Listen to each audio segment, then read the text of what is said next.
States of America and live from the G&D Show studio, this is your Ghostman and Demon Hunter Show.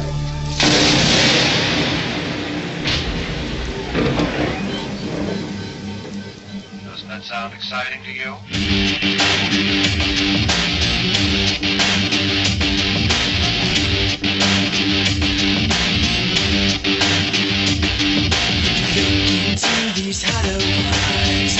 Hey, welcome back, Shadow Nation, to the one, the only, mystifying Oracle Radio, your Ghostman and Demon Hunter show. Demon Hunter!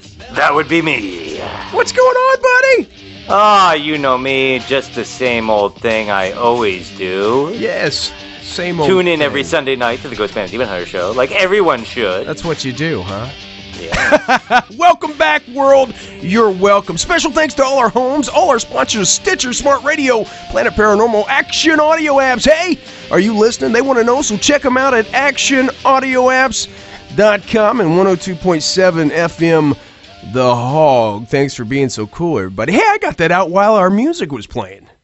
We should do that more often. Yeah, I got that out. Maybe if I don't interrupt you during the opening more often. Well, I don't think that's not going to happen. Are you kidding me?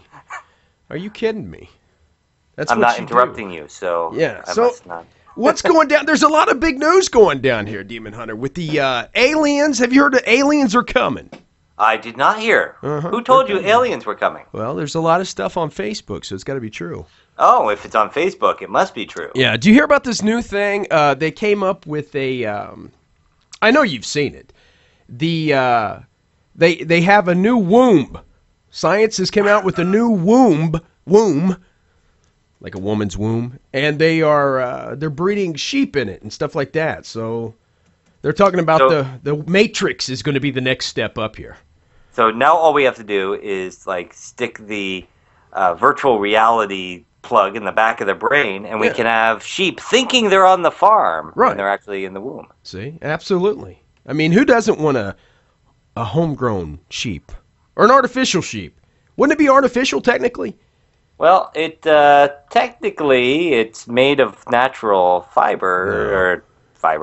It's made of natural living tissue, so I don't think it would be artificial. So you're saying man should play God? That's what you're saying. Well, man plays God all the time. No, sir. No. This is actually, well, they try to, but this is a womb. It's not a test tube. This is a new thing here. Very upsetting, right? I'm not upset. I'm trying to start a controversial discussion and live on the G&D show. So you should be able to argue here. Anyway, I can't believe you haven't heard about this. Where have you been? The artificial womb is born. Welcome to the world of the Matrix, it says. Ooh. For you guys that haven't seen it, the Matrix was a show where, well, if you guys haven't seen it. I'm not worried because I want them to be able to download knowledge right into my brain. Television's everywhere. Now, that would be good. Anyway, February 14th of 2015, we're a little behind the times. The artificial womb exists in Tokyo. Thanks a lot, Tokyo. Researchers have developed a technique called EUFI, external fetal incubation. They have taken goat fetuses, threaded catheters through the large vessels in the umbilical cord, and supplied the fetuses with oxygenated blood while suspending them in incubators that contain artificial amniotic fluid heated to body temperature. Huh? Sounds good. I like it so far. So we can do that with, what's next? Aliens. This is alien technology. It's not alien technology. Do you know that? Were you there? But it does remind me of the fact that, you know how they say art imitates life? Yes. But life imitates art in that when somebody comes out with an idea in a movie or a book or something like that, it sparks people's imagination to make things actually come true. So you see something like that in The Matrix. Yeah. And then a scientist turns around and makes it happen. That's how we got things like the iPod. The iPod. Yeah, so if the Matrix... The creator of the iPod was actually watching an episode of Star Trek. Yeah. And watched Data playing music that had been uploaded digitally and said, why can't we do that with music? And created the iPod. I thought you was going to say watch Data playing with himself. Oh, no. He never did that on the show. I never seen that on Star Trek. That's a special episode of Star Trek that you have to download. Was that the new Voyager? You Trekkies. It's Trekker now, isn't it? No, I'm still a Trekkie. I'm of the early generation. I don't know about you dorks. I'm a Star Warnian.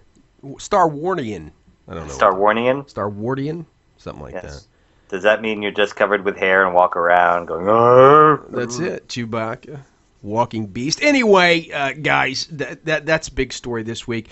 Of course, they came out talking about... do you remember the cat that was in... you know how we always follow the UFO stuff. Mm-hmm. We've had Dr. David Jacobs from Temple University on. We've had Dr. Lynn Kitai come on. And both of them leading researchers in the field of ufology and alien abductees. Remember that? Yes, of course I do. I was here, and I wasn't drunk at that point. You were there. Well, everybody that knows John Podesta. Do you remember that name? No, that I don't remember. He was Obama's advisor. I guess he worked with with Clinton. I stay out of politics these days. Well, this is he came out with the story. Excuse me. He says not revealing the truth about UFOs.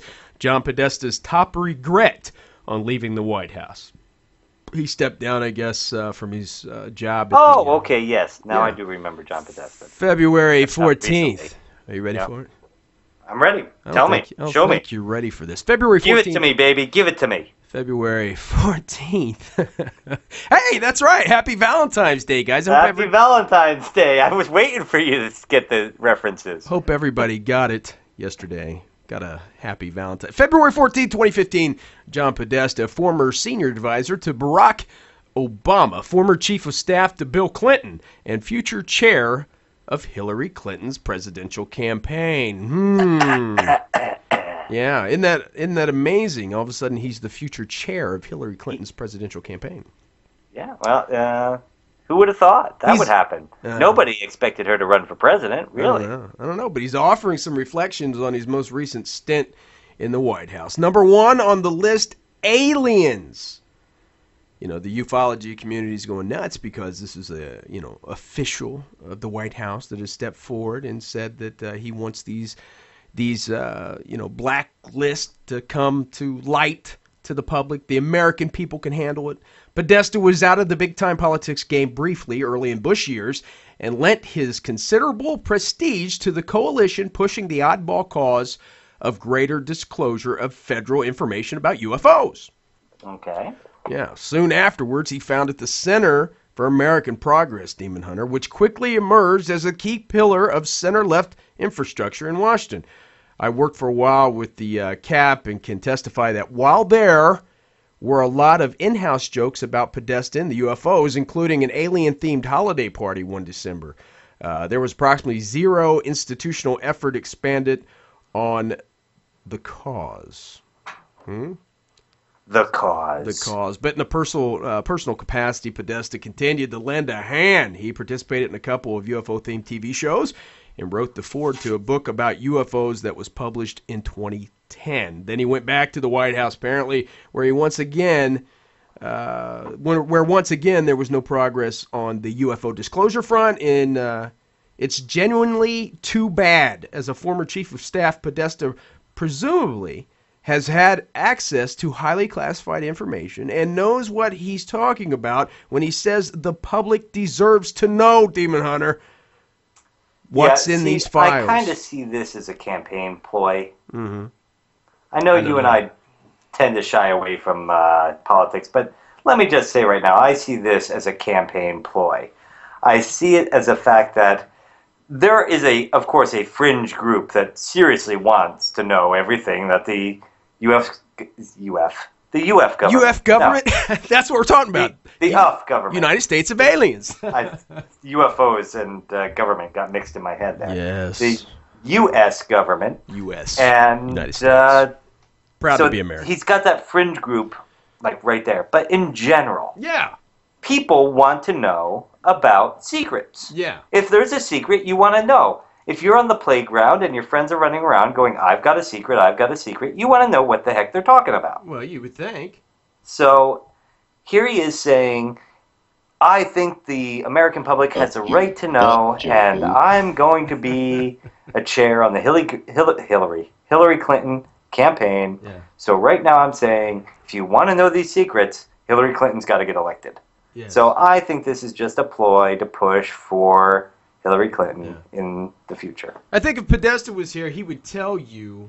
Don't you dare try to stifle me. Don't you dare try to stifle Podesta, man. Don't you dare. Don't you dare try to stifle me. I'm daring, Sean. Right now, I'm daring. Hey, we've had mysterious people show up at our door from Utah. This is true. Okay, just because of the things that we're talking about when we start leaking secrets. So I'm not about to worry about Podesta. We are, guys. Quite frankly, he sounds like a sauce that belongs on pasta. Oh, you're so funny. I do not fear him at all. Well, I mean, you said it's a campaign. I mean, how long has the guy got a campaign for? He's been with Clinton, he's been with Obama, and now he's already got the job with Clinton, Hillary. How long has this guy got to, you know what I'm saying? Well, that's just the thing. It's like when you and I are pitching ideas for shows, Sean. Each pitch goes up. Maybe it gets picked up. Maybe it doesn't.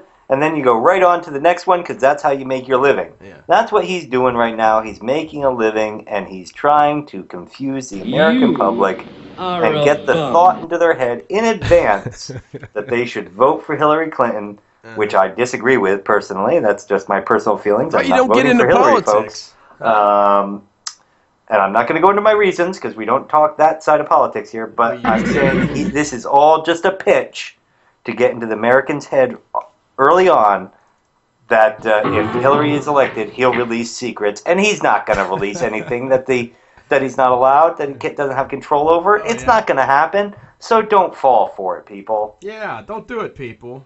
But I Cool beans. I disagree with you because the guy's been in office. Everybody knows that he's always tried to get to the bottom of the alien thing, and I don't think it's a. He's not going to be in office. He's going to be a chair on a committee, and even if Hillary gets elected, he'll still just be a chair in her office, and he's not going to have any control he didn't have before. And any secrets that they don't want out aren't going to get out. Well, see, it's people like you that stifle the ufology, furthering our knowledge of the stuff that the government's hiding, because whoever comes forward and says, you know what, I want to know, then there's going to be some naysayer like you just saying, oh, it's just a campaign trick. So, and the next thing you're going to say is I'm just arguing on behalf of the Illuminati, which is not true. This is true. My reptilian underlords have not given me any orders regarding this. Anyway, so personal capacity, Podesta continued to lend a hand. He participated in a couple UFO-themed TV shows, books, blah, blah, blah, blah, blah. And then he went back to the White House, where, once again, there was no progress on the UFO disclosure front. And genuinely too bad. It's genuinely too bad. As a former chief of staff, Podesta presumably has had access to the highly classified information and knows what he's talking about when he says the public deserves to know, the American people are ready. What's in these files? They deserve to know it. I hope, though, I don't actually expect that he'll use his influence in the emerging Clinton campaign to push this in a more serious way. There you go. Thanks, guys. Folks, appreciate it. You want the truth? Don't vote Clinton. Vote Podesta. Vote Podesta. I know absolutely nothing about these guys. You know what I mean? Or about Podesta. Definitely. Don't know anything. No. I don't care. I don't care about Podesta. I don't care about any of them. You want more serious research into UFOs? Yeah. Vote Carter. Bring the man back. He saw one. He believes in him. Demon Hunter, Shadow Nation. Yes, sir. You know what time it is. Oh, yes. Tonight's guest. Bum-bum-bum. You hear the music, Shadow Nation? Tonight's guest, the creepy man himself, Mr. John Kassir, stops by studio. He's an American actor and voice artist who is best known as the voice of the Crypt Keeper in HBO's Tales from the Crypt franchise. Kassir is also best known for his role as Ralph in the off-Broadway show Reefer Madness. For years, he's brought screams and chills and thrills to the television and the silver screen.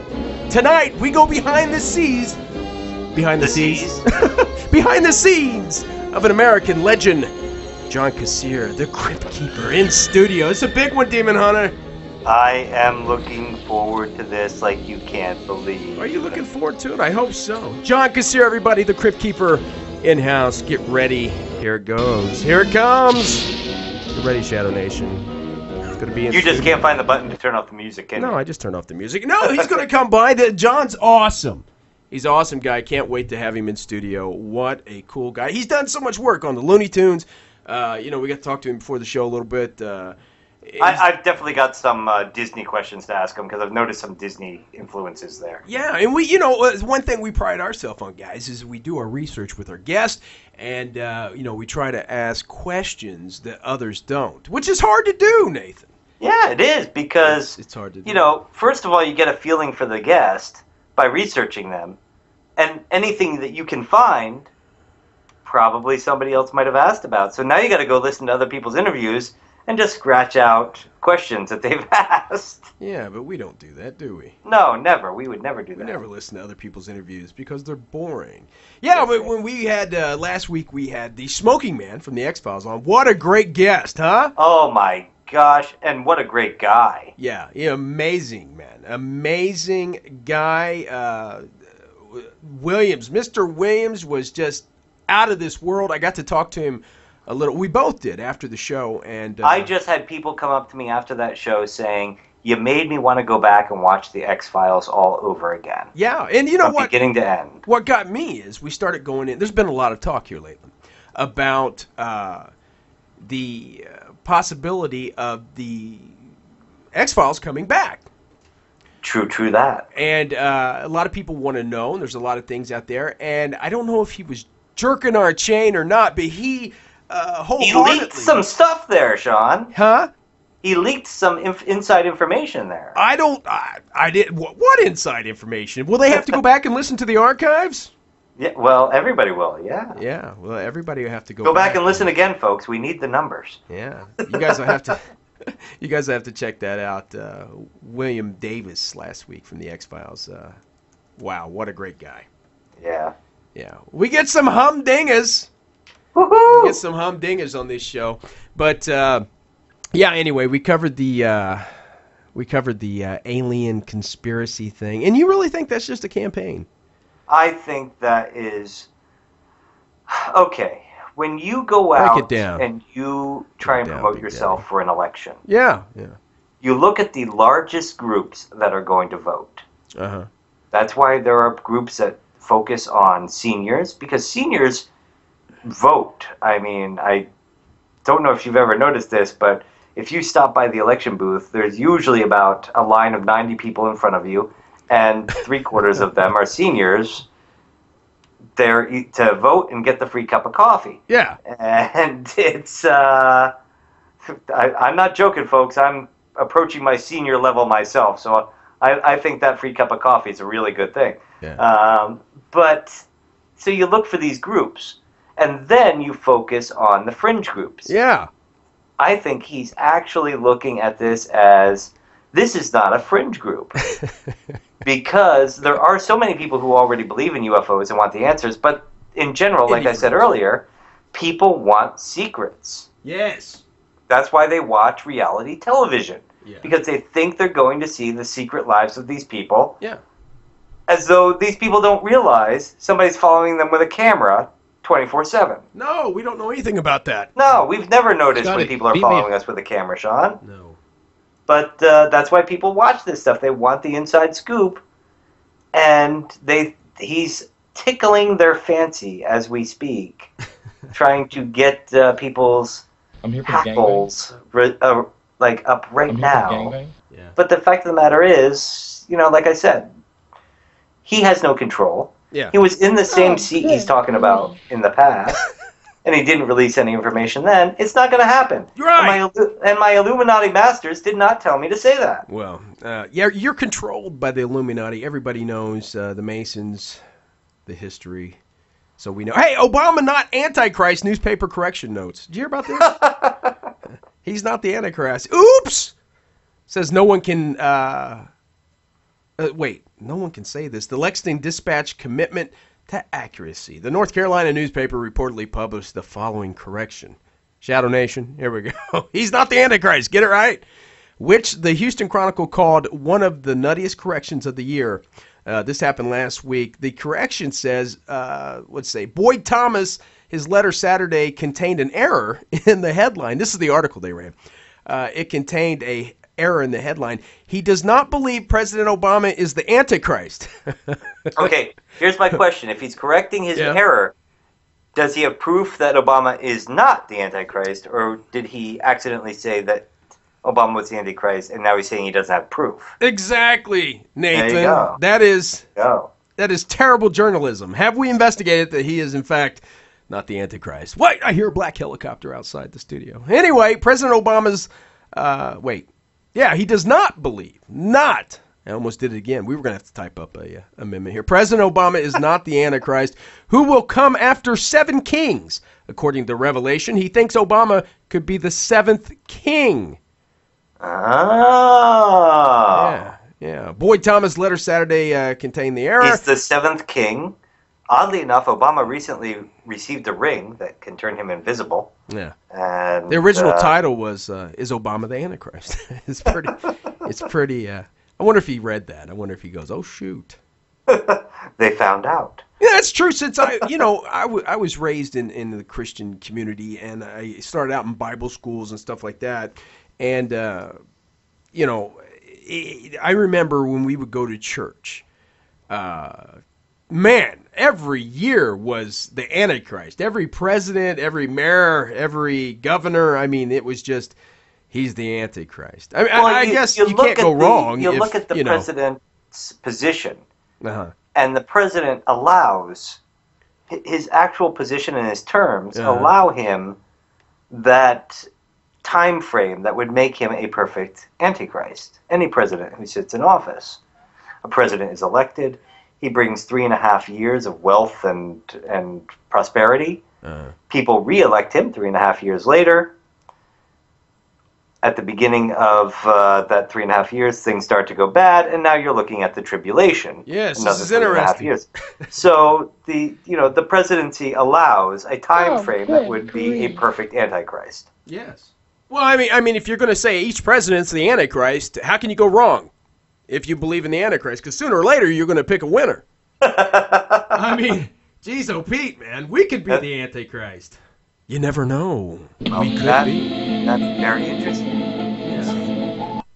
Everybody knows we could be the Antichrist. UFO buzzed French nuclear power plant. We're going to start off with that. But first, Demon Hunter. Yes, sir. We might as well play the music. Guys, it's time for... What time is it, Nathan? Is it time for In the News? You heard the man. It's always fresh. It's always exciting. It's strange, weird, and kooky, and it's straight from the G&D Show vaults, and it starts right now. Very good. I had my timing perfect there, didn't I? Yeah, it was right on cue.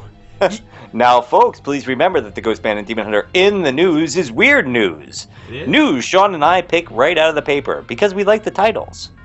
That's the only reason we pick them. We haven't read them in advance, so we make a lot of mistakes. Whoop. If we make a mistake, you take a drink. That's the G&D drinking game. Of course, we ask that if you are driving in your car or planning to drive in your car, don't play along and drink to all our mistakes, because you will get arrested. Yeah. And if you're planning to propose to your sweetheart or do anything important with your family or a wife, you're going to get in trouble if you play along with this game. So please, listen responsibly. If you want to. UFO buzzed French nuclear power plant, says the director. You ready for this? I'm ready. Alejandro Rojas, drink up guys, journalist for the Open Minds TV. He states... Sean, I think that's Alejandro. What did I say? Alejandro. That's what I said, Alejandro. Okay. Anyway, several unidentified flying objects have been spotted over nuclear power plants in France and Belgium over the last few months, and the story has been all over European news. I'm listening. That's European, Shadow Nation. Thus far, the media has reported that the UFOs are likely drones. However, currently, months after the sightings began, the French government still doesn't know who they belong to. Now, a director of one of those nuclear power plants in France says whatever flew over his power plant in October 2014 was not a drone. It was a UFO. According to the Austrian news site Orf.com, There were 18 separate occasions UFOs were seen flying over nuclear power plants. That's pretty spooky. In France, between early October and early November, the latest incident was announced on January 3rd, 2015. A nuclear power plant in Nogent-sur-Seine, drink up guys, southeast of Paris, reported that 2 security guards saw 2 flying objects. The media has reported that some authorities suspect the objects are drones flown by anti-nuclear activists to demonstrate that the plants are open to terrorist attacks via drones. However, authorities have not been able to track them down. The largest anti-nuclear organizations have also denied any involvement. Oh my. That's it. And now how do you get a drone that close? Even if it is a drone, a kite. How do you get anything that close to the freaking nuclear power plant? You know what I'm saying? And this is why the FAA needs to control drones, Sean. Yes. Let me get one and play with it for a year before they start controlling them, though. I thought that would be cool, you know. Yeah, it sounds fun, but look at the damage they can do. Well, yeah. Hey, Sean, I know we get most of our stories from the Huffington Post. Yeah. We should throw a thank you out to the Huffington Post. Thank you, Huffington Post. Go ahead, thank them. But right now, I have a story from the Mirror. Yeah. And you can tell this comes from out of Europe because this news story doesn't provide me with any town or place that it actually took place. Okay. But I had to read it because it's not exactly weird, but it's definitely interesting from all the stories we heard as kids. Yeah. Curious kids drop fireworks down manhole, but they got a lot more than they bargained for. Good kids. I like them. They probably listen to our show. Loitering around a manhole, the youngsters decided to throw fireworks into the sewer. Manhole. But they probably Sounds let's have a drink, folks. But they probably wouldn't make the same mistake again. If you play with fire, you will get burned, says the Mirror. See? Or, as these kids found out, if you play with fireworks down a manhole into a gas-filled sewer and don't move like a bolt, you're likely to escape. You'll be lucky to escape with your life. Yeah. These mischievous kids can be seen on a video on the Mirror, probably on YouTube by now too, loitering around a concrete area before they have the bright idea of dropping fireworks into a manhole. Yeah. Have a drink, folks. As it lands in the sewer and ignites the gas, causing an almighty explosion which covers the entire area with a huge plume of smoke. Plume, have a drink, folks. How do you mess up plum? It's a huge plume. Have a drink. The blast even blows a hole in the floor, swallowing one of the young boys. Oh my God. And surely teaches them a lesson. Yeah. Luckily, no one was seriously injured in the explosion, which can be seen by could be seen by thousands of people after being uploaded on Live Link. Now, Sean, this teaches us the lesson we learned as youngsters. What's that? That you should never play with a manhole. You never learned that lesson. That's terrible. Yeah, I think, wow. You came right out with it, didn't you? I didn't think you were ready for that, but you did it. You did a good job on that story. Never play with a manhole, guys. No, you heard it here it's first. bad for you. You can get swallowed up. Yeah, I got another one. A special thanks to our friends, like you said, at the Huff Post. Would you invest in Bigfoot, Demon Hunter? Shadow Nation? It depends. What's he pitching? Well, I don't know. That's the question. Our good friend Tom Biscardi's front page. Woohoo, Tom! Yeah. Ready? I'm always ready. Bigfoot has been one of America's greatest all-time controversies, but investment? Question mark. That seems a bit too far off to me.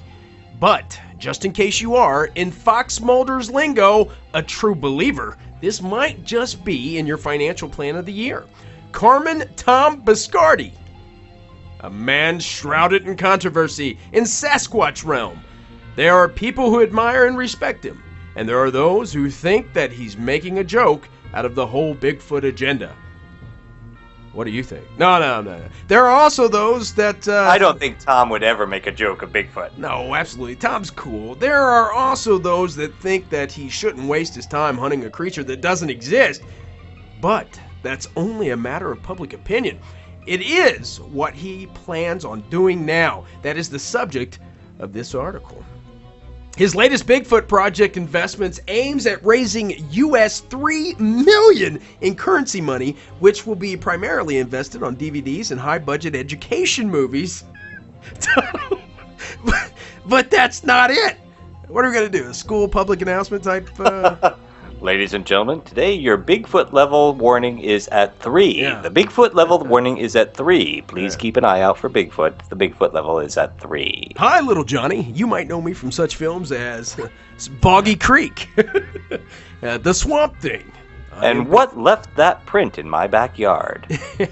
And I'm here today to tell you about the dangers of smoking cigarettes. His latest Bigfoot project investment aims at raising US dollars, $3 million of them in money, which will be primarily invested on DVDs and high-budget education movies. But that's not it, Demon Hunter. That's not it. No, it's not even near it.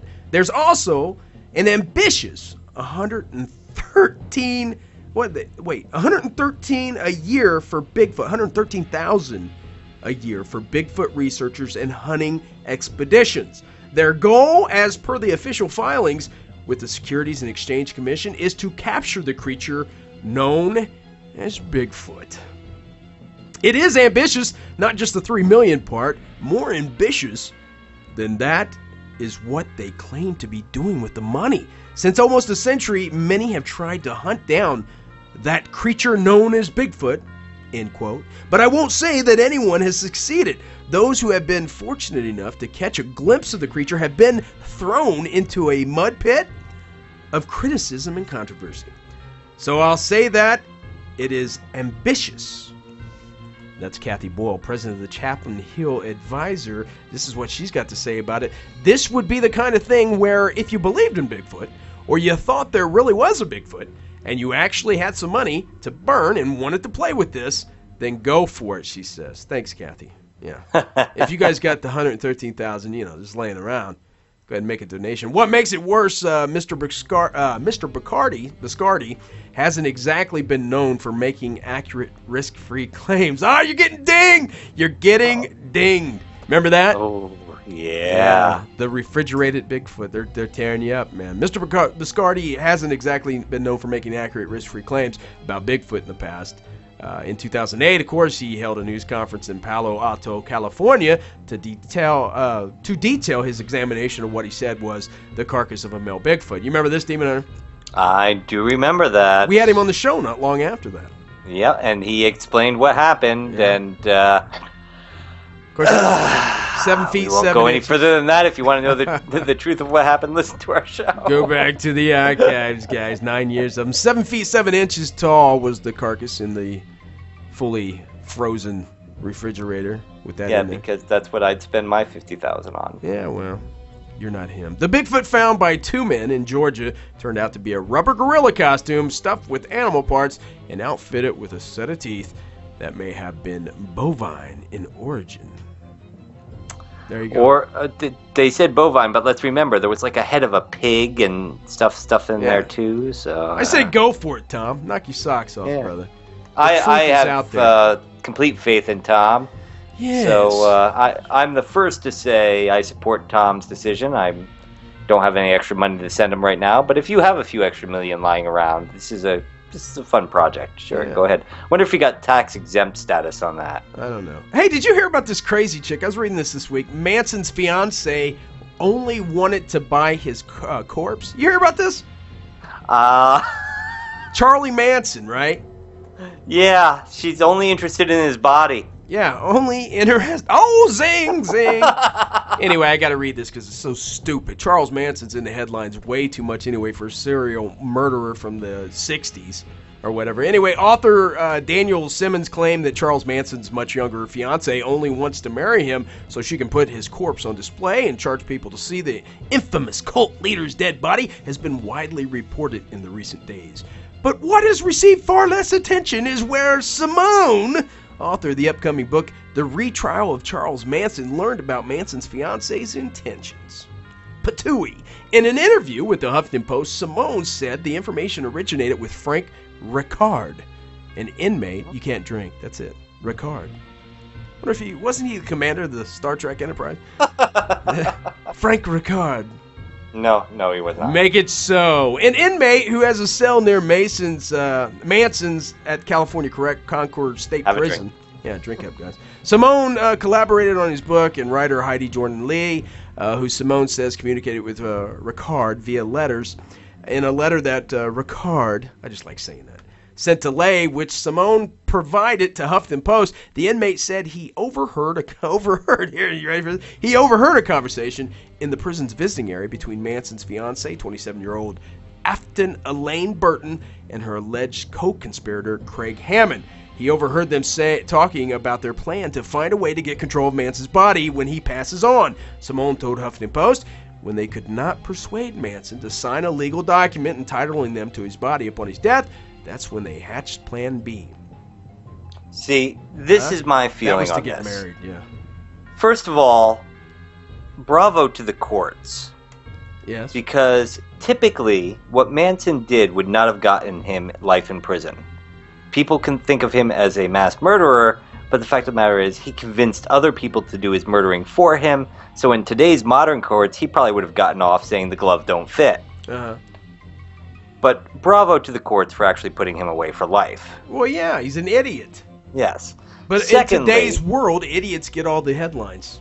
Secondly, because he is a sicko who has inspired so many people over the years, I feel that he does not even deserve a pauper's grave in the prison cemetery when he dies. I hope they cremate him and flush him down the toilet.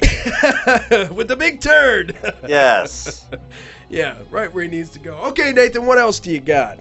Let's see what I got here, my friend. Let's Let's finish see it up. what I got here. Finish the news. Well, there is a toxic cloud over Spain. Over your studio. You know, Sean, as you remember, we didn't do it this week, but I'll throw this out to people right now. Yeah. I'll throw your zombie alert system up to about a 3 right now, since there is a toxic cloud blast over billions in Spain. Oh my God. Or millions. Billions. Have a drink, it Spaniards. doesn't matter. Yeah. Chemicals being delivered at a warehouse in the northeast of the country mixed together and exploded and set a truck on fire in Spain. Oh. People in the northeast of Spain have been ordered to stay inside their houses after the warehouse blast sent a giant orange cloud over the Catalina area. Oh no. Yeah, because we all know orange clouds lead to zombie apocalypses, Sean. Well, yeah. Firefighters say good. the chemicals delivered to the factory in the city of, and have a drink, folks, because I'm going to mess this one up, Englandia. Drink up. Igualada city mixed together and caused the explosion. Okay. Pictures of the blast were shown, and they show a massive toxic billowing pumping up from the building. Okay. The blast had also set the truck on fire. Oh, nice. According to authorities, 2 people were severely injured in the incident. Okay. Some 65,000 people in, I'm not going to say the town. Say it. You'll have to take another drink, and I'm already getting lost from this episode of In the News. And 4 nearby towns had to stay indoors for at least 2 hours while the cloud dissipated. 2 hours? Now, Sean, let's look at this. It's gonna be a Orange baby cloud. boom. Yeah. That's a warning right there. Well, You yeah. and I both know orange clouds lead to zombie apocalypses. They do, absolutely. 2 people injured in the incident. They don't say what happened to these 2 people. Uh-oh. So let's face it, they're probably Zombies. in a hospital right now, turning into zombies. Well, yeah. Pregnant women in the town, pregnant women, children, and the elderly, and those with breathing problems Uh-oh. were told to remain inside even after the 2 hours. Oh, no way. The town was temporarily locked down and roads in and out of it were closed off. Fire crews said the chemicals that caused the blast were nitric acid and ferric Zombie clouds. chloride. So you're looking at possible zombie apocalypse here, Sean. We just got done talking about how life imitates art, art imitates life. Yes. And the fact that they've been giving us a lot of zombie stuff lately might tell you they're trying to prepare us for the possibility of something like this happening. They're coming. The zombies are coming. I'll tell you, Sean, years ago I was a firefighter, and they talked about how you ever drive behind a tractor trailer and it's got that triangle on the back, the diamond, and there's 4 digits across it? Yeah, yeah. That tells you what Hazmat. chemical is inside that truck. Right. Some of the hazmat DOT Right. stuff, yeah. Right. So, but if a truck is, say, just an 18-wheeler, and it's carrying, say, acid in the back in barrels, carrying chlorine in the back in barrels, carrying used motor oil in the back in barrels. Okay. How many tags can they put on the back of a truck, Sean? I don't know. They put 1. 300. Okay. So if you're carrying all this stuff, and say the acid leaks through, Yeah. and then burns through a barrel of chlorine, Uh-huh. and it starts to leak over the bottom of the truck, Right. and then say ammonia or motor oil leaks down and mixes with that, what are you going to have? And An that's actually explosion. happened to trucks Yeah. coast to coast. I mean, there was a report of a truck carrying similar items out in California in the 1970s, got stopped at the Golden Gate Bridge. Nice. So, I mean, this stuff happens. Things explode. Toxic chemicals spread. And then what happens? Zombie apocalypse. Zombie So, apocalypse. folks, be careful. No zombie alert system this week, but this is a warning. Ding, ding, We ding, should ding, ding, start ding. next week, probably, Sean, at about level 3 at a guarded.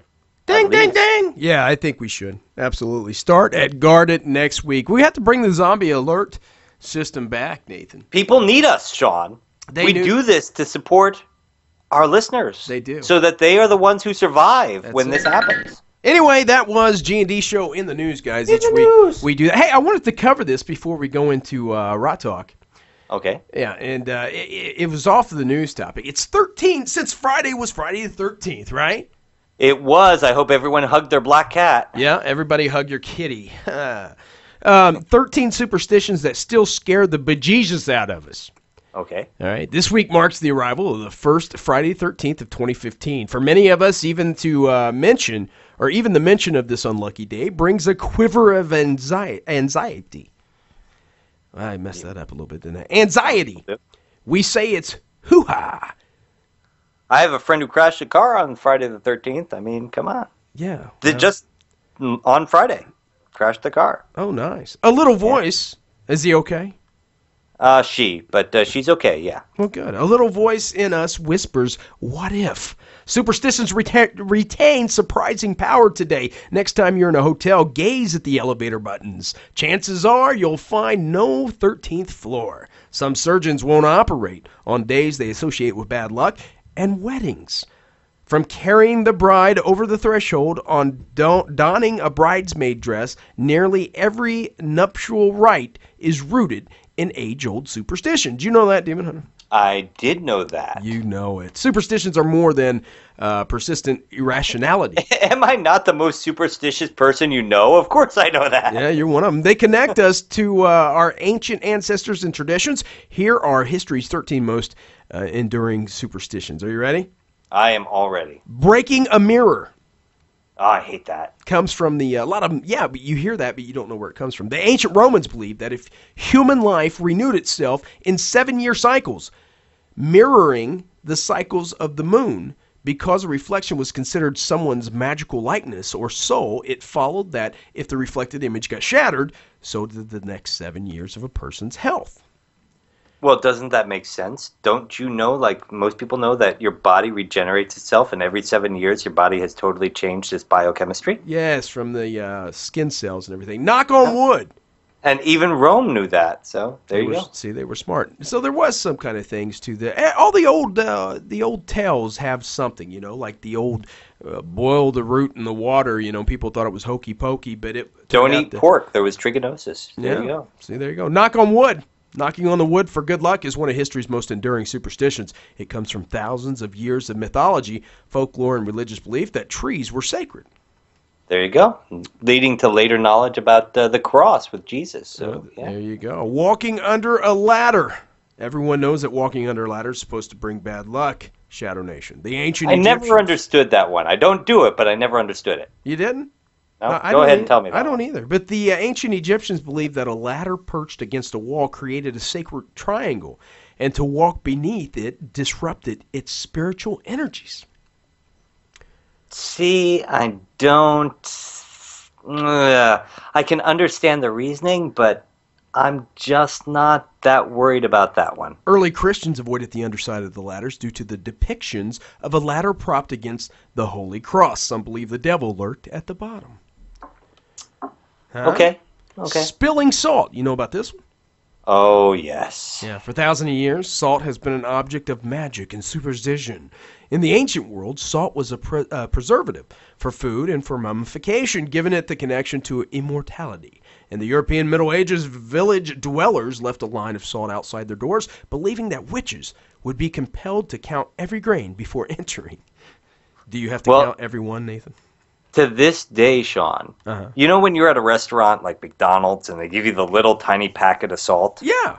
There's more salt than you really need in that packet. There is. So when I rip it open and I sprinkle my salt on my burger or on my fries, there's always a little left in there. And I can't bring myself to waste that salt, so I pinch it and throw it over my shoulder. Pinch it. That's cool. What about sneezing? What about sneezing? What's that? Sneezing.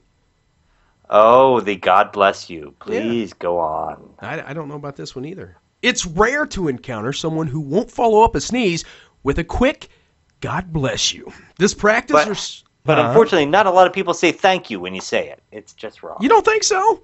It amazes me how many people don't say thank you when you say God bless you. Maybe out in rude Connecticut, but in Indiana, we know better than that. Anyway, quick God bless you, the practice, or something similar, is found around the world, from African Zulus to Florida Seminoles. The Romans used to say, Jupiter preserve you. In early Christianity, people would follow their sneeze with a sign of the cross. But what could be so dire about a simple sneeze, Demon Hunter?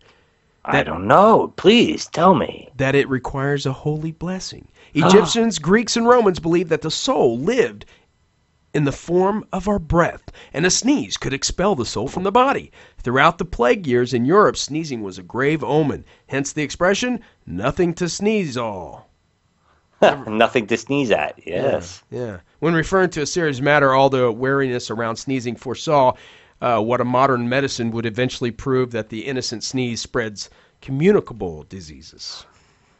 Well, if somebody sneezes around me, I do say God bless you, but yeah, it does bother me when somebody just sneezes like right at you. Oh yeah, definitely. That drives me a little insane. It really does. You feel their stuff slide all over you. Ah! It's nasty. It's nasty. I don't have to take that from anybody. It is a rather disgusting... It is. It is rather disgusting. But, check this out. Opening an umbrella indoors. But you do realize when in the German, I'm sure you've said Gesundheit to somebody from time to time. I have. Yes, I have. What do you think that means? Gesundheit. I know it's some kind of excuse you or something like that. It actually means good health. Oh, Gesundheit. If somebody sneezes and you say Gesundheit, you're not saying God bless you. You're saying good health. Good health. I did not know that. Opening umbrella indoors, Demon Hunter. What is it? Shadow Nation. Nobody knows. Well, I always was taught not to open an umbrella indoors. Me too. One for the bad luck issue, because as you know, I was raised Pennsylvania Deutsch, and we have a lot of little things like that. That's why we hang hex symbols all over our homes.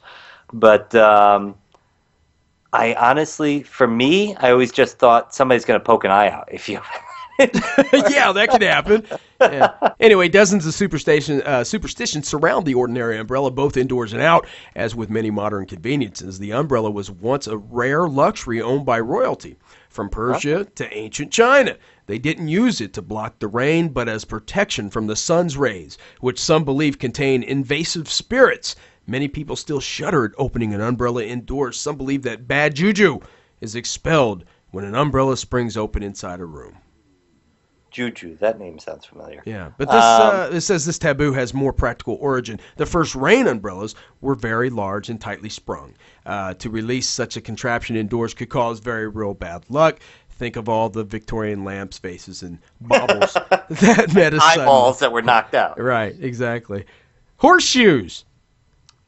We've heard of these. Horseshoes. Yeah. Actually, I was raised on this myth, but I will let you read it. Yeah, no, you read it. It's the luckiest of all good luck I don't have it in front of me. So it's the ancient Greeks invented the horseshoe not only to protect the feet of their horses, but also to honor them as holy animals.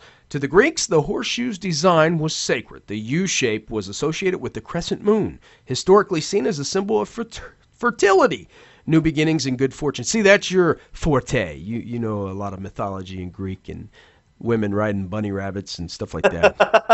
A basket pulled by bunny rabbits. Thank you very much. See, this is true. Jumping the broom.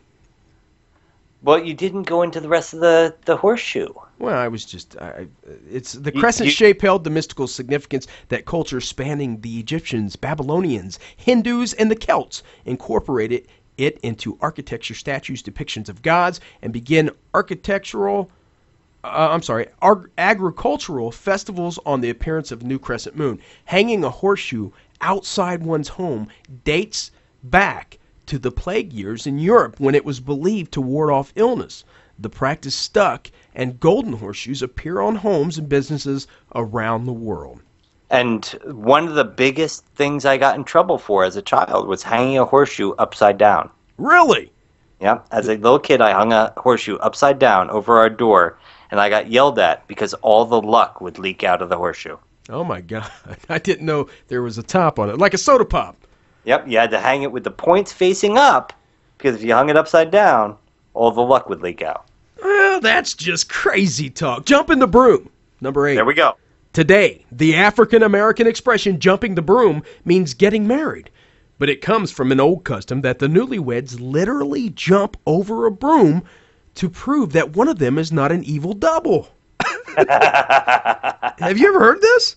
I have not. I haven't either. In folklore found in both the European Middle Ages and traditional African cultures, vampires and wicked spirits were considered to possess obsessive compulsive traits. Hence, a malevolent malevolent spirit would disguise itself as a bride or groom. Even after the wedding, couples must be careful. In the West, the new husband carries his wife over the threshold, which the Romans believed was crawling with evil spirits, which an act of chivalry helps her avoid. And what about the bridesmaid's dress you just spent a bundle on? It too goes back to the Roman days, where bridesmaids were supposed to distract evil spirits from the wife-to-be. Well, there you go. That's why they're hideous in color and full of like giant things off the shoulders and stuff like that. Crazy. Rabbit's foot. Lucky rabbit's foot. Lucky hey, rabbit's Sean, foot. Huh. Quick question. Did you carry your wife over the threshold? I did. I think I did, yeah. It was pretty late when we got home. I did too. I was staying in a hotel, but I carried her over the threshold at the hotel. And the sleazy Motel 6 carried her over the cockroach-infested hotel. Oh, nasty. Rabbit's foot. Lucky rabbit's foot must have every superstition gambler. Lucky rabbit's foot is a must-have for every superstitious gambler or risk-taker. Ancient people from the Aztecs to the Chinese ascribed magical properties to the rabbit, seeing it as a symbol of cunning and survival. Here's now, here's my question, Sean. How lucky was it for the rabbit? Not too lucky. You know, I've got a squirrel that shows up at my my back door now. Yeah. That because I feed the birds, and of course the squirrels come and eat the bird feed. So the squirrels have come to consider me to be their friend. Yeah, yeah. And I've got a squirrel that shows up who's missing his right foot. Okay. I have, lovingly named him Lefty, but I have not found the foot. Okay. But if I do, is there any luck that goes along with the squirrel foot? No squirrel foot is listed here, but the just the rabbit foot. Okay. I've never found a rabbit's foot lucky, and I did have a purple rabbit's foot as a kid.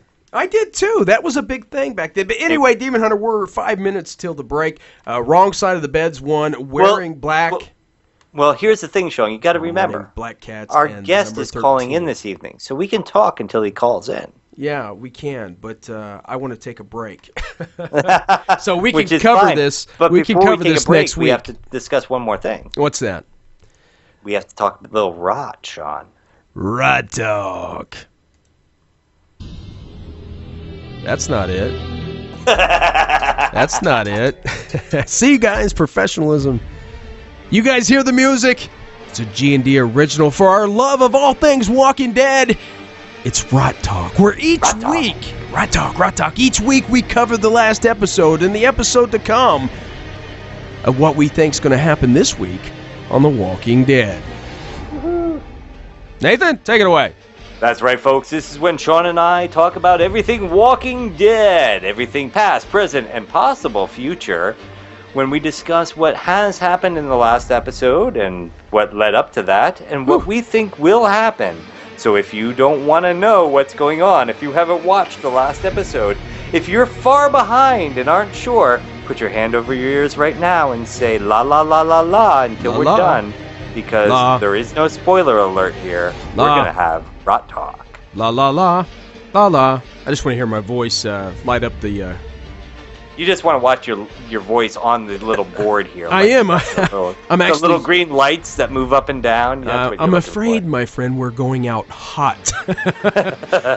Guys, if we're too loud, just adjust your own volume in your own little personal area there that you're listening, enjoying. Anyway, Rot Talk, guys. What an episode last week to start off the season premiere of the second half of Walking Dead Hunter Be Hunted, Season 5. Oh my God, Nathan, our good friend is... We can say it, right? We gave out the disclaimer. Oh, God. We knew this was going to happen, Sean. We knew it, guys. Anybody that comes on our show, our friends from The Walking Dead, we've had several of them on, they die. And our last guest, who was it, Nathan? With Mr. Chad Coleman, Miss- a.k.a. Tyrese. Ty Reese came on the show, guys, and what a disappointment. I cannot believe he is My gone. heart sank to the ground. Yeah, mine too, man. We were texting each other when it happened. I was going, see, I told you.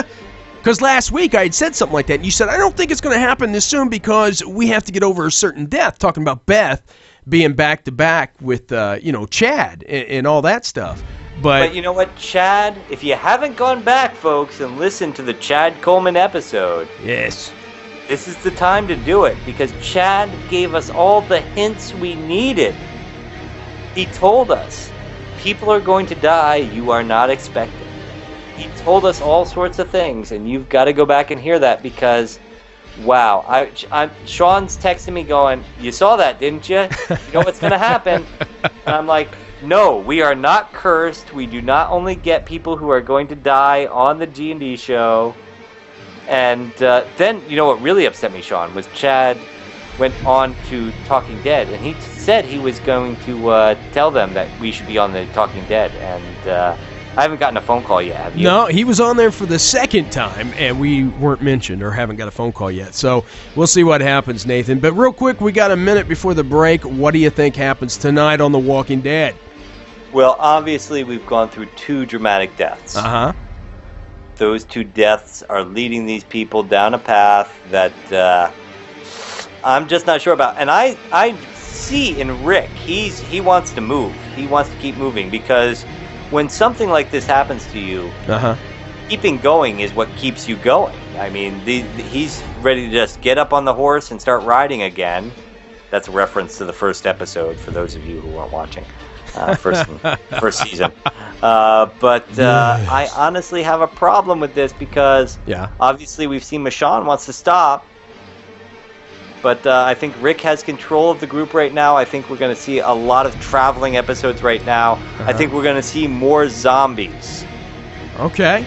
I think we're going to see a lot more dead right now. I think we're going to see people on the road, zombie attacks. and pretty much no mercy on the part of the survivors. They're just going to kill everything that comes in their path. Okay, now let me take this one here. This is what I think. You might not have noticed the town that they went for Noah, or whatever the guy's name is, to check out for his mom and his sister and his family. If you notice, the houses were burnt. It's not done by zombies, folks. No. That's human doing. If you notice the trucks they ran into, the masses of cut-up corpse that weren't killed, but they were dismembered. And if you notice when Glenn picked up that baseball bat that was laying out in the middle of the street that was on a stand, if you would think about those things and put them together... I don't want to hear it, Sean. I don't want to hear it. And you look at his mom, when he was in there looking at his mom's corpse, has a perfectly shaped baseball bat imprint through her skull. So I'm not saying... Was there any barbed wire around, Sean? I didn't see any barbed wire, but I would say there's a good shot we're going to run into Negan from the comic books. Wouldn't you? Oh, I can't stand it, because there's two reasons I can't stand that idea, Sean. Why is that? One, I don't want to see any one particular die. Yeah. And two, I don't want to see the comic books spoiled for me that way. You don't want to spoil the comic books? Well, see, if so far I have been able to handle the changes between the comic book and the TV series. Okay. But if Negan shows up... Mm-hmm. One of two things can happen. Yes. A particular person can die. Yep. Or a particular person won't die. Mm-hmm. If that particular person dies, I will be very unhappy. Well, I want his girlfriend, so... Oh, we'll see. It doesn't matter. His wife. Yes, his wife. It's unofficial. If that particular person doesn't die... Yeah. Then the comic books are spoiled for me. See? We can't help So I am very mixed in my feelings here. Well, we'll find out, guys, because 9 o'clock, The Walking Dead comes back. We love you guys. We love you, Chad. We'll get you back on the show because I hear he has another show coming out. I heard that, too. Yes, sir. We'll definitely get him back. But tonight's guest, guys, John Kassir, the actor, American actor, known for his voice artwork, who is best known from the voice of the Crypt Keeper in HBO's Tales from the Crypt franchise. Kassir is also best known for his role as Ralph in the off-Broadway show Reefer Madness. The creepy man himself stops by tonight to let us know what's going to go down, or what's gone down here lately in his life, and how it was to work on the set of Tales from the Crypt. Crypt. I'm ready for this one. This is a big one, Nathan. I'm ready. So excited. I am. I'm so excited. Guys, tonight's band, Distemper. The name of the song is Blue Night. Shadow Nation, Demon Hunter, we'll be right back. Небо звезды включает, только что-то не спится. Все вокруг умирает, чтобы снова родиться.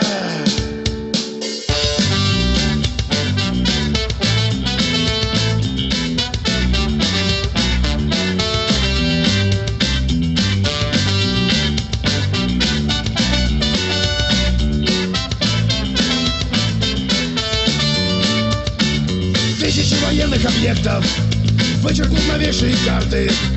Вырастут цветы и деревья во дворах заброшенных фабрик. Высохнут кровавые реки, нефть заменит топливом мирным. Войны прекратятся навеки, и бездомный пес станет мирным. Может быть, тогда будет лучше этот мир.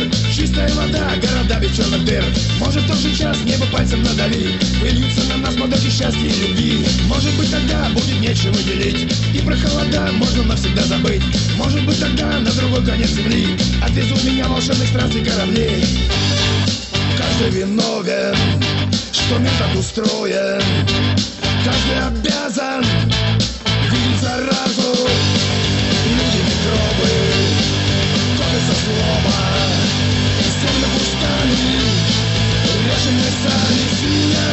Синяя ночь, молча наблюдай за нами. Синяя ночь, если не расскажешь словами. Синяя ночь, молча наблюдай за нами.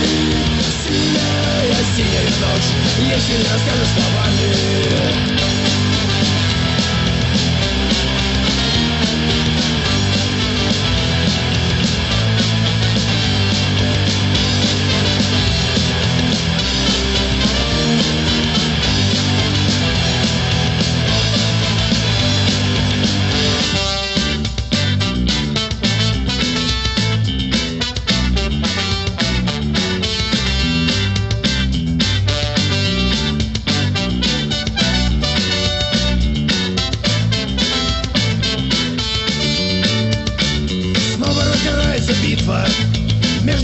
душевным и вечным. Армия почти позабытым, ненадолго хлеб обеспечен. Я хоть воевать не умею, как всегда попал в эпицентр.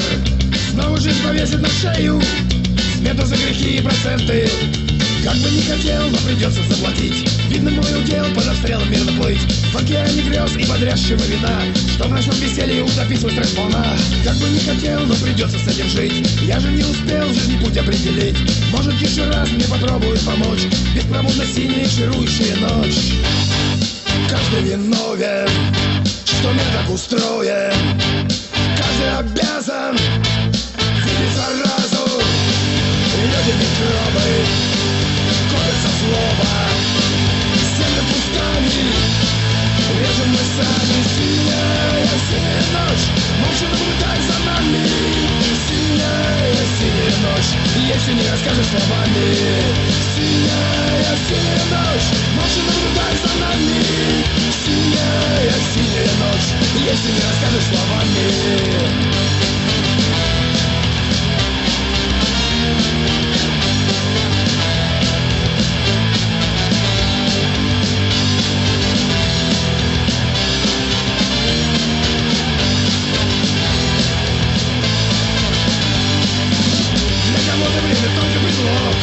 Безобидно может быть и опасно. Неизбежно истекающий срок. Совершение надежды напрасной. Просто новый тюбик пасты зубной. И не полностью другой образ жизни. Приближение мечты неземной. Долгий поиск выдающейся мысли, но почти всегда глубокий контраст. Между счастьем и подлой изменой, как обычно будет только раз. Из любого пепла выбраться с белым, к сожалению, найдутся и те, кто всегда из нашей белой грязью. Как сберечь себя в такой суете, как не встретиться с какой-нибудь братью.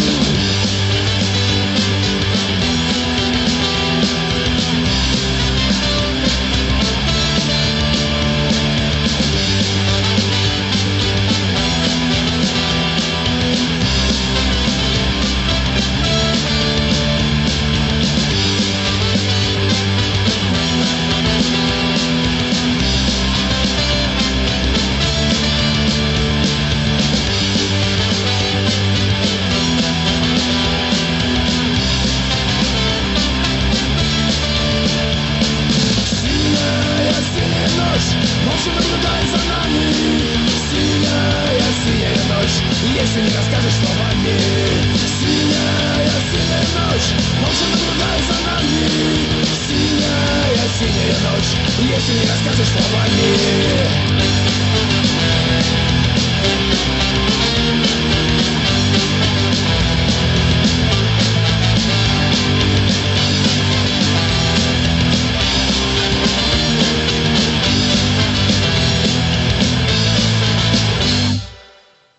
Hey everybody, this is Chad L. Coleman, Tyrese from The Walking Dead, and you're listening to my boys, Ghostman and Demon Hunter Show. I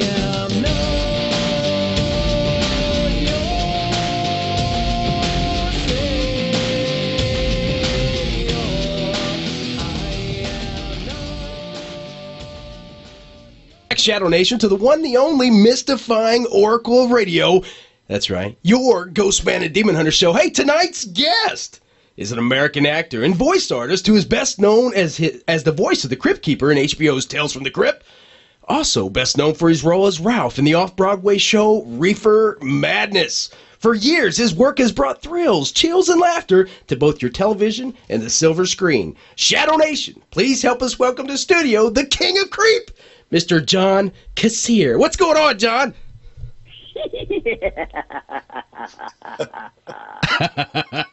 What's up, creeps? Oh, So early in the morning. Hope everybody had a great Valentine's Day. Yeah, sweetheart. Did you have a good one? I did. I have a girl who'll give me head and then let me keep it. The king only of the on the G&D show, Sean. The king of the one-liners, guys, John Kassir. So, what? I mean, you've been doing this so long; it's just so easy, huh? It just comes to you, it rolls off the tongue. Well, you know, it's a lot easier when you create the voice. You know, I mean, because somewhere in there, it's in you. Right. you know, as opposed to doing something like Buster Bunny. People are like, "You're Buster Bunny too?" And I was like, "Well, yeah. You know, Buster Bunny is a lot of fun, and if you think about it, he's a lot like the Crypt Keeper, not." Yeah. But I didn't originate the voice of Buster Bunny. That was originated by the fabulous Charlie Adler, and you know, over the years, Charlie was no longer working over at Warner Brothers, and he was directing and that kind of thing. And they came to me. They saw an episode. There was an episode of Tales of Tiny Toons where around Halloween, where they had a Tales from the Toons episode, and the Buster Bunny sounded like the Crypt Keeper. Yeah. So they said, well, he must be able to do the tiny, you know, Buster Bunny, and I was so I got the job. But that's always a lot harder to, you know, when you're trying to manipulate your voice to sound exactly like what somebody else did, than to have something that's in your own core voice. Right. Well, John, you're so amazing. We had to mud wrestle before you came on, brother, to see who would lead off the questions. So, Nathan, you won. Take it away. I got the coin toss. The coin toss. What you're saying? The coin toss. I get to be hunted by the demon hunter. Well, yeah, I'm going to jump in with the question that I was always thinking of when I was watching you on the show, and that's, did you record the voice of the Crypt Keeper and then they moved the puppet to match you, or were you right there alongside of him doing the voice while they did it, or were you involved with the puppeteering? Well, you know, it really all depended on the situation. As far as the show goes, you know, I mean, you have as much time to shoot it as you need, so it's like a rock video where I would go in the studio and record it. And very often they would even, you know, I'd even sometimes been videotaped or that kind of thing. But Kevin Yeager, of course, who has not only created the puppet and, as you know, made Chucky and designed Freddy Krueger's modern look and all this stuff, you know, directed all the Tales from the Crypt wraparounds with the Crypt Keeper. So we would go in the studio together, and Kevin would know what he needed and what he wanted in terms of what physically he was going to do with it. Yeah. So I would go in as just like an actor, and I would act as the Crypt Keeper and record as the Crypt Keeper, and then the puppeteers could, you know, nail it take after take with the, you know, rehearse with it and nail the dialogue and that kind of thing, which is no easy task. I mean, it takes 4 or 5 puppeteers to work the Crypt Keeper. Yeah. You know, it took I think two people just to do the face, but they were amazing. But there were, you know, down the road after a while of doing the show, we would do some live events, or we would do interviews, or we did the Horror Hall of Fame, and I would be off camera answering the questions as if we were talking right now. And they would be following just behind me. I mean, just a tad behind me, you know, watching me. The guy, especially the guy that did the mouth, would be watching me, and they would be right on it. They were pretty incredible. Yeah. So sometimes we actually did some live performance stuff and improvised as well. So that was a pretty awesome task. It's funny because the Crypt Keeper, if you watch the first season of Tales from the Crypt, the Crypt Keeper talks slower and more ominously. And that's only because Kevin didn't have as big of a budget, so it didn't have as many motors in the puppet. So the mouth moved slower, you know. So we went into the studio the first couple of times, and I'm like, "Hello, creeps, how you do?" You know, "Hello, boils and ghouls." He goes, "Oh man, the puppet will never keep up with that. It's slower." And I was like, "Okay, well, I guess we'll make him a little darker." Yeah. You know, still funny, but kind of, you know, just kind of creeps you in. Well, which was fun, you know.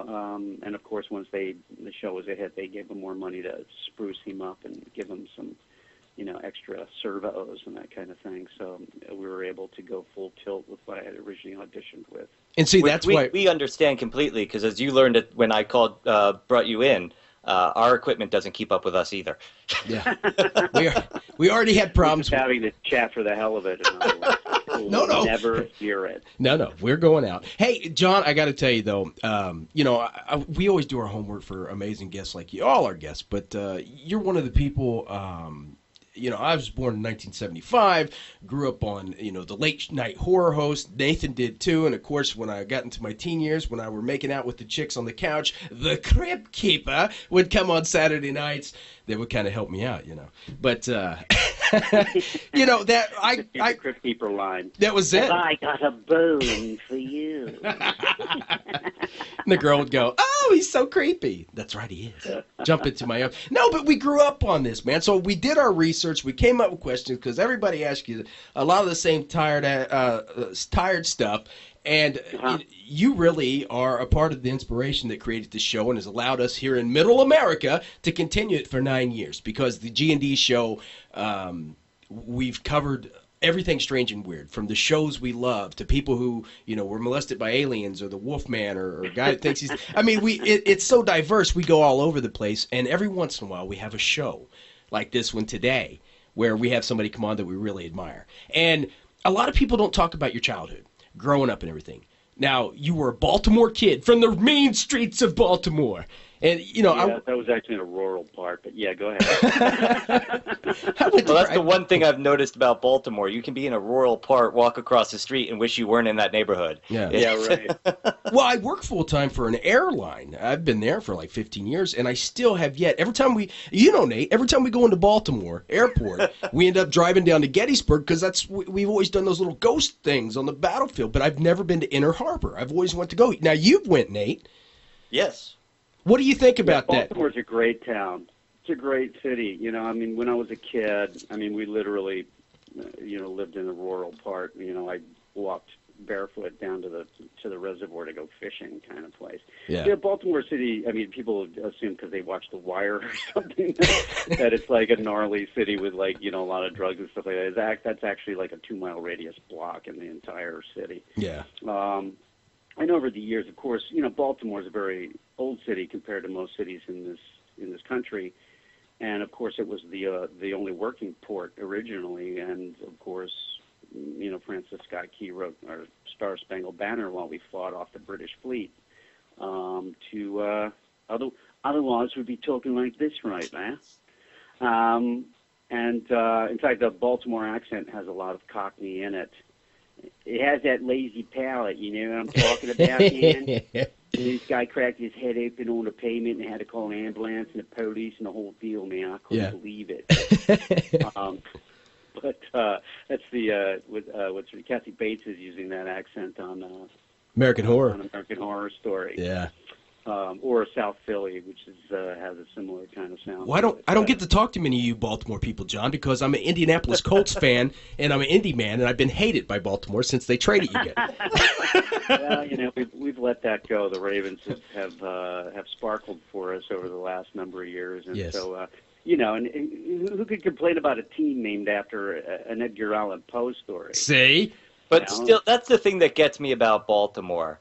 They named their team after a Edgar Allan Poe story, but they won't invest the money to keep his house from to the ground. I know. It's always different people involved, It's like, times they be rough. Yeah. Did that inspire you, John, when you got into this? It had to. Creepy Poe and the Raven and growing up in those streets. All that stuff. I loved all the Vincent Price stuff, House of Wax, The Tingler. They had this a show in Baltimore when I was a kid called Twilight Movie, and it was on like around 4:30 in the afternoon. So I had to come home from school, and my mom was making dinner or whatever. Yeah. And they'd have anything from a Doris Day movie to a musical to Mothra. Then they would have all the Universal horror monster movies. Yes. To this day, Abbott and Costello Meets Frankenstein is still my favorite comedy. And, and they would show all those, they would show, I don't know if they ever showed, like, Mask of the Red Death or anything like that. I remember seeing Mask of the Red Death as a kid. We had gone to a drive-in movie.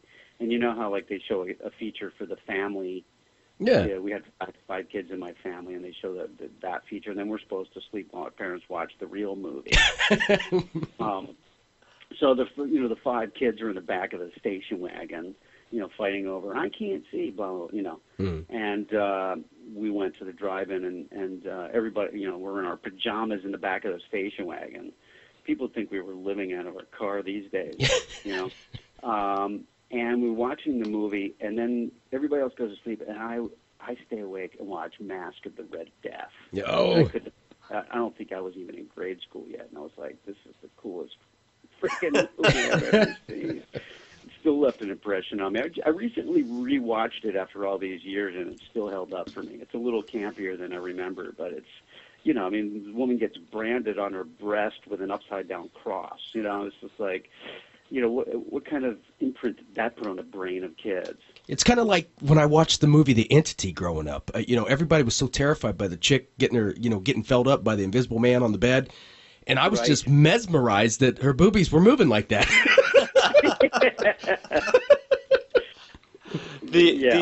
I do that. Oh, I wish my hands were there. You know, it's like, we're always thinking that when we're horny little kids. You know? Horny. Like, I know. King Kong has Fay Ray in his hands, and you're like, oh, I wish I had a woman I could hold in my hand. And, you know, it's like... It took me about 30 minutes after that movie was over to think back and go, wow, that was a fantastic special effect. Yeah. Yeah, exactly. But I collected comic books when I was a kid. I loved Tales from the Crypt comic books. Yeah. My grandfather had, you know, I grew up in Baltimore, but my mom had grown up in Springfield, Mass. My grandfather had a little deli bodega kind of place with a newsstand that probably used to have a still back in Prohibition, and you know, they'd go, you know, people come in and they go, they just make grain alcohol, and they say, you want wine? They put a little grape juice in it. You know, you want whiskey? They put a little soda in it. You know, it was like that kind of thing. But he had, like, you know, the top of the rack. I couldn't even reach it. I had to climb up the rack to get it. Was the Tales from the Crypt comic books. And he was, you know, he'd always go ahead, you grab something from the newspaper stand, and I would always grab the Tales from the Crypt comic book. I had a collection of them. My mom gave them to some kid down the street with my Matchbox cars. Oh. Everything that I had, that was. You never had to work. I was like, Mom, you have no idea what these things are worth. I could sign them and they'd be worth twice as much. I know. Like, oh, they caused juvenile delinquency. Satan, you know, which is what they believed back then, and that's why they started. These were pre-code comic books, you know. Yeah. That's how old I am. Yeah, well, I think we're all kind of ancient in here, but we're the cool era, you know. But you know, I just had one last part of that question, Nate. I know I'm blabbing on here. Go ahead. It's the Creep Man, but you know, growing up out there in Maryland, I grew up on Sammy Terry. We was talking about late night horror hosts, stuff like that. He came on Channel 4, had a rubber spider, you know. And I love that stuff, man. And I was doing the homework, and I looked out there, you know, who might have done anything out there horror host-wise. And I seen in Baltimore, Maryland, Channel 43, I think, there was a Mr. George Lewis. He also did a kid show named Captain Chesapeake. Channel 45. Oh, yes. And Captain Chesapeake was ridiculous. Go ahead. Well, they had an intro on there, and it wasn't the same as Crypt Keeper. It wasn't at all. But it started out with an old painting of a mansion in a rainstorm, and then it like zoomed in to a dungeon, and then he started, good evening. Oh, his voice was just like normal. It was like, hi, good evening, I'm John. So did anything like that ever, not that show inspired you, but I mean, did anything like that, when you're doing these things, these character builds, you got to think back to when you were a kid and Vincent Price and all these things. Is that what comes through when you're creating these characters? Well, yeah, because, I mean, think about it. All that stuff came out of the Tales from the Crypt comic books and you know, Tales from the Vault and Two-Fisted Tales and all these EC comics. Yeah. If you have happen to have, and I'm sure a lot of people do, the DVDs of the seasons of Tales from the Crypt, on the first season, if you haven't watched it, you have to watch the behind-the-scenes documentary about from comic book to television to film. It shows you how everything you see today, including all the slasher films and everything, have a certain amount of style, not only from the stories of the Tales from the Crypt and these old EC comics, but also the artistic style. I mean, these artists and that drew these great looks of people with flesh falling off them and that kind of thing. I mean, they all were inspired by these comic books. So all I really have to do is be true to the comic books in terms of creating anything that I do for Tales from the Crypt, and it's gold because it all, it's all inspired from that. Yeah. And that's what the partners, we called them, which were the producers of Tales from the Crypt, wanted to do. They had, bought the rights to the Gaines family comic books, the EC comic books, all the ones that were creepy and scary and thriller-esque, Yeah. and created this show. And only guys like that could have done it because, when they were going to make it into a show, I couldn't believe it. I was so stoked. And then when I got asked to audition for it, I was like, all right, this is cool. And then, when I showed up and saw these other great voice actors and stand-up comics and all these guys auditioning for it, and I could see they didn't get it. They were looking at the copy and they were going, oh, my God, this stuff is terrible. Look at these horrible puns. And I was like, they don't get it. He loves saying this stuff. Be careful what you ask for. You may get it. And I went in and did it. Kevin was Yeager was auditioning people to begin with, and I did it for him. And he was like, that couldn't have been more perfect. And the next day he had me doing it for Joel Silver and Richard Donner in their office, And they're like, okay, we'll see you on the set. And I was like, no way. So in my chain, And then, 7 seasons later, we were still doing the show, and they still do, they still pimp out the Crypt Keeper for stuff, I'm sure you're going to ask me, or people always ask, how come the show's not back on the air? Well, one of the reasons is because they don't own the rights anymore. Damn it! Let me erase question 7 here. Yeah, because the rights were owned for many years, and everybody knew horror would eventually come back, but they couldn't just, after 90 some episodes, and probably losing money on making them because they had to get a lot of favors to get all those stars in there, and those guys were very big producers. It was Joel Silver, Robert Zemeckis, Richard Donner, Walter Hill, and David Giler, who did Alien. So, these were like huge guys. So they could get great directors. They had, so they were there never goes really question 3. Yeah. Well, they were never really making that much money on the show. So it was, it was really about making something great. That's crazy. And, I always wondered about that because, when I remember watching a Star Trek documentary for Next Generation and them saying how people in Hollywood were just calling up saying, just put me in a Star Trek episode. Yeah, right. I wondered if the same thing happened on the Crypt. Oh, Tales from the Crypt was a playground. Not only actors wanted to direct them. There were a number of episodes that were directed by actors, Michael Keaton and Arnold Schwarzenegger and Michael J. Fox, and all these different people came in and directed episodes as well. So it was kind of like a neat thing for them to do. It's still, and great performances too. Looking, Tim Curry in Death of Some Salesman playing the father, the mother, and the daughter, to Ed Begley's Salesman, and it was just, he was brilliant in it.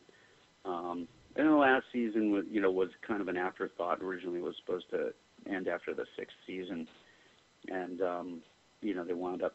Somebody wanted to put money into making it, going to London and shooting it.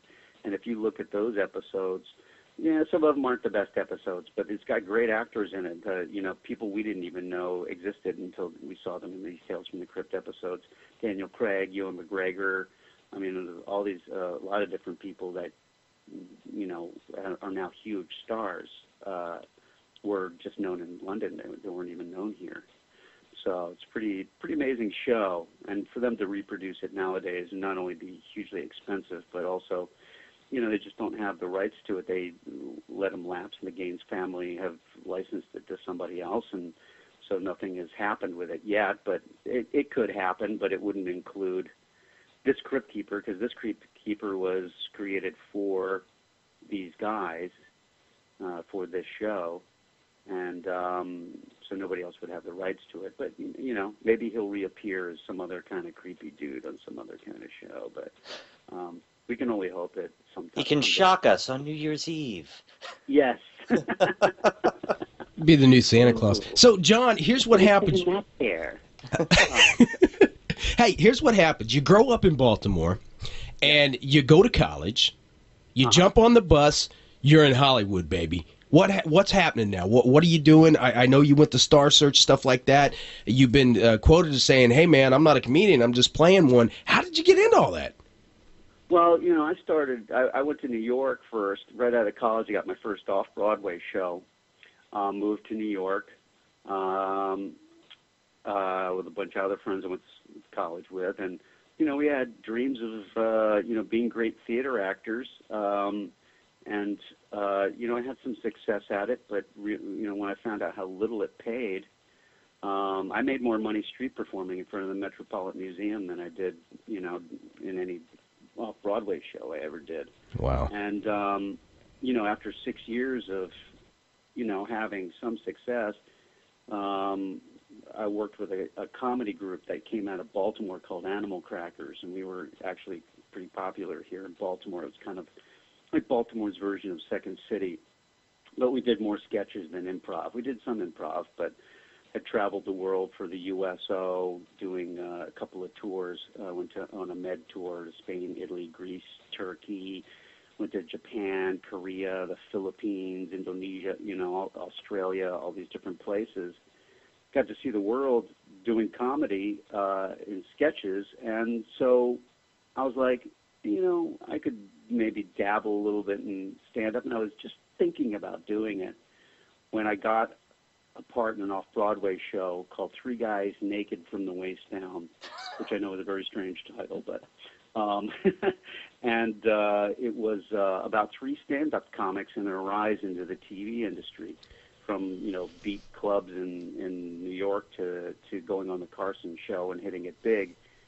And it starred myself along with Scott Bakula and a guy named Jerry Colker, who has done a lot of television writing these days, but started out writing musicals, including the musical Male and Three Guys Naked and these kind of things.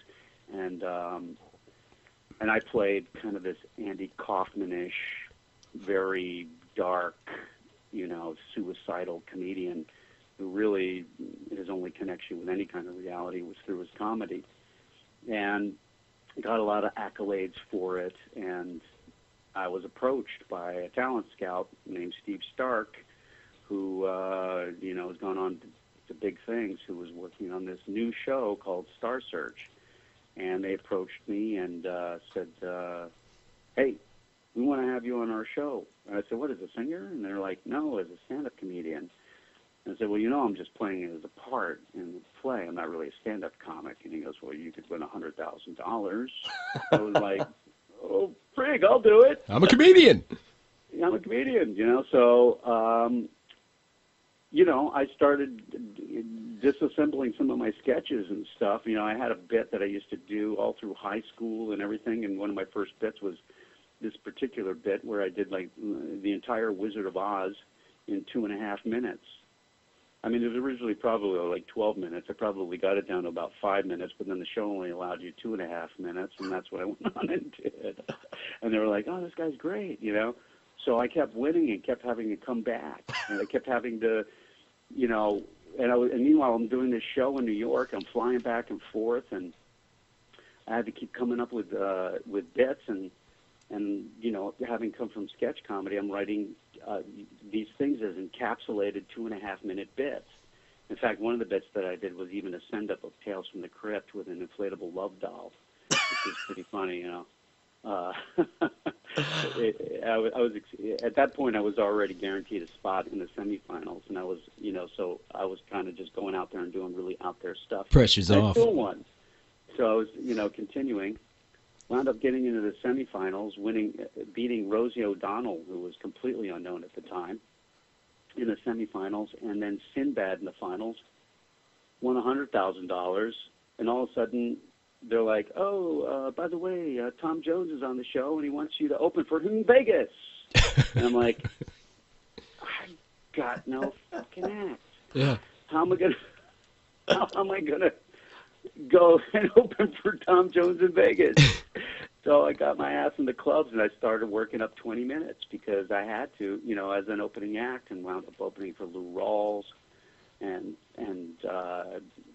as our comedy group opened it for Bobby Vinton, and I opened for, Richard Belzer and Rodney Dangerfield, and did improv with Robin Williams at the Improv in L.A. And by then I was going back and forth to L.A. and got my first series on HBO called First and 10. Yeah, field goal, baby. Yeah, it was about a football team. It was their first series, and starred O.J. Simpson and Delta Burke, and Chris Maloney was on that show as a quarterback, and Jason Bickey was on that show as a quarterback, and all these, people getting their start were all on that show. And I played Zagreb Shkininski, who was a Bulgarian field goal kicker that could kick 60-yard field goals. And they had brought me on for a 2-episode guest star, and then they were like, damn, you're funny. We need you on the show. And I wound up on the show for 6 years. Nice. So, it was great. And then, of course, I had a relationship with HBO, and they asked me to come in and audition for Tales from the Crypt. And there you go. That's how that launched that. And yeah, John, they people all the time they talk to you about Crypt Keeper, because it's iconic, man. I mean, it still blows people out of the water. But you have done so much more. Jack and the Beanstalk, the Two-Headed Giant. You've done so much. You've worked in video games. Does your head just spin sometimes and you look and go, what happened from the kid from Baltimore till now? It has to, right? Yeah, well, here you're really, when you start out, some people are just like, oh, I want to be a star, and that kind of thing, which some people are really good at. And, after winning Star Search, I probably could have exploited that a bit, but here's the deal. You could become a star real quick, and then not anybody can. I'm saying if you're fortunate enough for something like that to happen to you, it's like winning the lottery. Yeah. But staying there without any experience, really tough. You'd be a flash in the pan. Now, building a career like mine, that took a lot of work, and it took a lot of versatility, and it took getting my hands in a lot of pies, and all I ever really wanted to do was make a living as an actor. Well, obviously, I surpassed not only just making a living at it. I had a lot of opportunity. If you're lucky to have one thing in your career like Tales from the Crypt that everybody remembers, even in the 34 years that I've been doing this, supporting myself as an actor, you're lucky, and you worked very hard for it.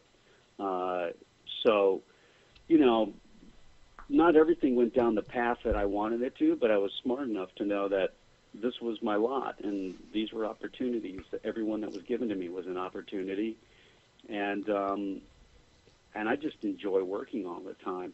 Tales from the Crypt was not something that I expected to happen. I am so grateful for it. It also launched my voiceover career, which obviously I had the talent for, but that doesn't mean you can get into it. It's a very tough nut to crack. And to be in the upper echelon of voiceover actors, you have to do some voices that are very high profile. And I was very lucky to come out of the gate with The Crypt Keeper. And voiceover, as much as I love, and probably it uses more of my skill set to do theater, which doesn't pay very much, but I still love doing it, working with other great actors. And television, I did so many sitcoms over the years and got paid probably more money than anything that I worked on. And I've done major motion pictures like Jack the Giant Slayer that you were mentioning, and working with the likes of Ewan McGregor and Stanley Tucci and Bill Nighy and all these great actors, and Nicholas Hoult. Voiceover continues to give me work because I'm not only somewhat anonymous, but also able to not be typed out by my age or my race or even whether I'm a human or not. Right. No. There goes question number 10. Well, you're going to ask Dominico the raccoon or something? Actually, the question I had was, since my wife is the world's biggest Disney freak, she will kill me if I don't ask you what your voice was in Princess and the Frog. Oh, well, I did a number of voices, but the main one that I did was the snake. The voodoo lady has the cane that turns into the snake that turns into the cane. Yeah. So, but mostly it Foo-foo. That was it. Foo-foo. Yeah, exactly. Juju. Juju. That was it. Yes. Yeah, and but you know, if you ask me what voices I've done, you know, I'd have to go into IMDb to look at it myself because you know, I mean, there's thousands of them. We did some Pocahontas. You didn't do Pocahontas' voice, but you worked on Pocahontas. You've done some stuff like that. I played Miko the raccoon. Yeah. Now, Miko was a fun character because, you know, I live in a rural area here in LA where, you know, I get raccoons and that kind of thing, and went and auditioned for Disney for Pocahontas, and I walked in and they go, "You ready, John?" I go, "I haven't seen any copy," you know, because the animals talk a lot in Disney films, and they're like, "There's no copy, just come on in." So I come in and they have a huge room full of storyboards. I mean, like on easels, big ones, you know, and they go, "Okay, we need like a real raccoon, but he's got human qualities to him. He can communicate, you know, with his, but as a real raccoon." I was like, "Oh, well, you know, I live around raccoons," and they're like, you know, and they, you know, steal things out of your hand. And, you know, this is what they sound like when they're screwing. I'm like, you know, I'm doing all this stuff for them, and they're like, "Okay, that's great." So I thought either they're scared of them or got the part. Of course, I wound up getting the part. And it launched another voiceover career for me doing animals. People were going to me, "Well, what did you do on The Simpsons?" And I was like, "Well, you know, they used to call me in every once in a while to do animals, whether it was Santa's Little Helper or, you know, Donkey that's in love with Homer, or a herd of rhinoceros that Bart and, you know, and Homer let loose from the zoo. I did lemurs for them, you know." So it was kind of like a specialty voiceover niche that guys like D. Bradley Baker do really well, and that kind of thing that, you know, that I get a little piece of too. Yeah. I did all the Sims animals, and they were actually one of the very realistic sounding animals. It was not easy to do, but, you know, so that's a lot of fun. You get to do that kind of thing. Well, John, I know we're running short on time. I could keep you on the phone all day, bro. Nathan, do you got anything for the big man? I just have to throw this out there because Sean and I did a Halloween series of Halloween specials a few years back for television. I don't show them anymore at Halloween to my friends, but I gotta ask: do you play "Have Yourself a Scary Little Christmas" at the holidays? Oh yeah, oh yeah. My parents love putting it on. I mean, my parents are like, my mom's 85, my dad's 91. You know, about to turn 91 this year. They play it. It's, you know, all my nieces and nephews. They sent me you know, a big, you know, one of those packing boxes full of them, and I just gave them out for Christmas the year that came out. So, you know, I had, you know, somebody I knew, I gave one, and it was a surgeon that was playing him in the ER. Yeah, because Deck the Halls with Parts of Charlie is really what you hear when you wake up on the table. Yeah, exactly. Yeah. Well, I'll tell you what, John, where can our listeners get a hold of you, man? Where can they see you? What do you got coming up, man? Well, I just did an episode of NCIS, which will be coming up. The episode is called The Artful Dodger, and that should be on. I just shot it last week or the week before, and so, you know, the lead time on those is a month or two, I think. But it's a great episode. I had so much fun. I had one of my scenes was with Robert Wagner, and you know, who's an icon and a true movie star and TV star, and he was great. We had a lot of fun. We played old friends, and I play a you know, kind of like a colorful art forger, but we had a lot of fun doing that, and it was great. They treated me really well, and I can't wait for that to come out. So you're moving from CSI to NCIS, is what you're saying. Right. You got to do all the cop shows. As a character actor, you got to do. Cop shows are your bread and butter. You know, hospital shows are a little harder. You got to like spit out jargon like you wouldn't believe. But you know, that was a lot of fun. Of course, I got a lot of games coming out. You know, some of the games that I've just finished, I can't tell you about because, you know, you have all those non-disclosure agreements. You don't even know the name of them on some of them, but it's like, you know, it's like they wouldn't tell me the name of the you know, the game that I was playing on, but I knew it was Batman Arkham because he's like, "Hey, look, it's the Bat," you know. So it's like, yeah, so I knew. Yeah. I can tell you about that one because it's out already. Yeah. but I'm doing a bunch of those games, and Right on.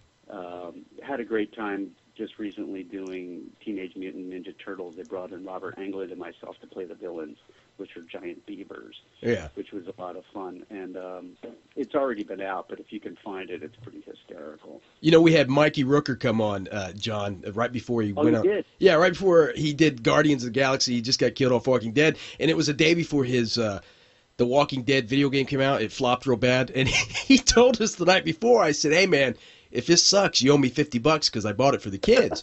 And he said, he did right there on the air, man. He probably got dinged for it. He said, "Well, it's not as good as Black Ops or whatever." I couldn't believe it. I couldn't believe it. But we did interrupt his kata, so we didn't interrupt your kata today, Right. did we? Well, you know how I that just is. remember saying, opening up that interview by saying, Mike, I know you're not allowed to talk about it, but what are people going to think when your character dies this week? And then his character died that week, and I was like, oh, I'm an no! Yeah. Unbelievable. He's probably like a-holes. Funny you should ask that. Hey, John, I tell you what, brother, if you could stay on the line just 1 second while we pay the bills, could you do that for us? You bet. All right, brother. Thank you, sir. What do you say we pay the bills, Nathan? I hate to do it, but it's got to be done. The creepy man, John Kassir, everybody. Thank you so much. Stay Now on. something really scary. Commercial. Yes, paying the bills suck. 102.7 FM The Hog, Stitcher, Smart Radio, Planet Paranormal, Action Audio Apps. Hey, are you listening? They want to know, so check them out at actionaudioapps.com. Creative Commons Midnight Syndicate. Thanks for the tunes. From the haunted back roads of America, this has been another G&D exclusive interview. Don't go changing America. You know we won't. Demon Hunter. Because we love you. Night, guys.